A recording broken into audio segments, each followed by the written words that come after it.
Free ভিসায় বাইরে কাজ করার সুযোগ কোনো বাংলাদেশিকে দিবেন না যদি আপনি নিজের নামে কোম্পানি ওপেন করে থাকেন। আল্লাহর কসম করে বলতেছি, বিশেষ করে বাংলাদেশিদেরকে তো একদমই দিবেন না।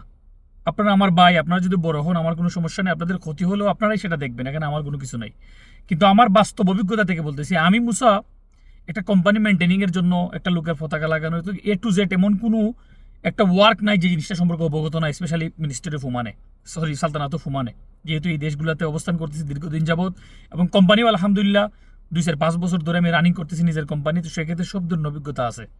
তো আপনারা আমার ভাই যারা নিজের নামে কোম্পানি ওপেন করেছেন, ফ্রি ভিসায় একটা বাংলাদেশিকেও আপনি বাইরে কাজ করার সুযোগ দিবেন না। আল্লাহর কসম, আল্লাহর কসম, আল্লাহর কসম, আপনাকে ধ্বংস করে দিবে বাঙালি যদি আপনি শুধু ফ্রি ভিসায় বাইরে কাজ করার সুযোগ দেন। হয়তো বুঝতে পারতেছেন না, সামনে দিয়ে বুঝতে পারবেন।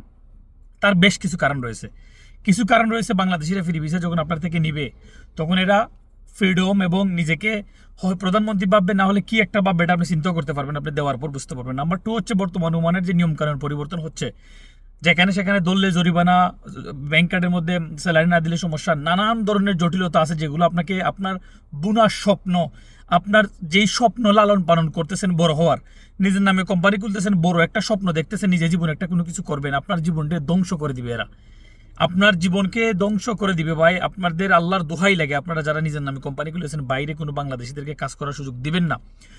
যদিও দিয়ে দেন মজবুরের পরে কোনো কাজ করার সুযোগ দিয়ে দিন, সেটা এগ্রিমেন্ট করে দিবেন, ওমানের নিয়ম কানুন মেনে দিবেন, এবং এগুলোর স্যালারি কখনো বাড়াবেন না।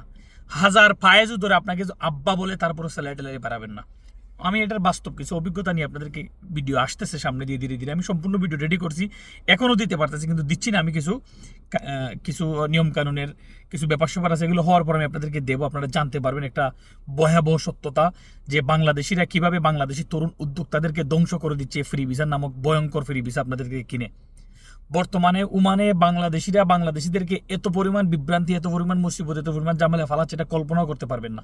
তার মধ্যে অন্যতম হচ্ছে ফ্রি ভিসা। আপনি ভিসা বিক্রি করছেন, আপনি তরুণ একজন উদ্যোক্তা, আপনি নতুন করে একটা লাইসেন্স শুরু করছেন, 200 টাকা ইনকামের জন্য ফ্রি ভিসা 2-3 মানুষকে ছাইড়ে দিয়েছেন বাইরে। ফ্রি ভিসা মতলব কি, মানে অন্য জায়গায় কাজ করবে, আপনার কোম্পানিতে কাজ নাই। এইসব লোক আপনার স্বপ্নকে ধ্বংস করে দিবে। এই জিনিসগুলো আপনাদেরকে মাথায় রাখতে হবে। যে ভাই হিসাবে বলতেছি আপনাদেরকে, শুধু ভাই না, অভিজ্ঞ সম্পূর্ণ মানুষ হিসেবে বলতেছি। কি বিষয়ে অভিজ্ঞ? সালতানাত অফ ওমান একটা কোম্পানি মেনটেনিং পলিসি, কোম্পানি কিভাবে করলে কি না করলে বিপদ আসবে না আসবে, এই সম্পূর্ণ সার্বিক দিকের অভিজ্ঞতা মাথায় নিয়ে বলতেছি।